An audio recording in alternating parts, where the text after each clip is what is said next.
Welcome viewer. This video tutorial describes Microsoft Defender threat service has stopped fix in Windows 11. Type regedit in Windows search bar, right-click Run as administrator.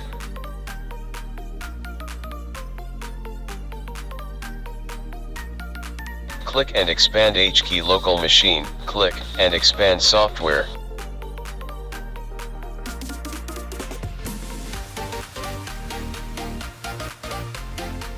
Click and expand policies, click and expand Microsoft. Click Windows Defender.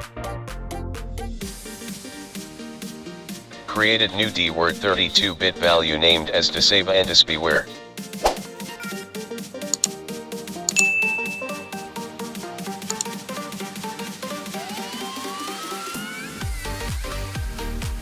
Change value data to 0, close and exit registry editor.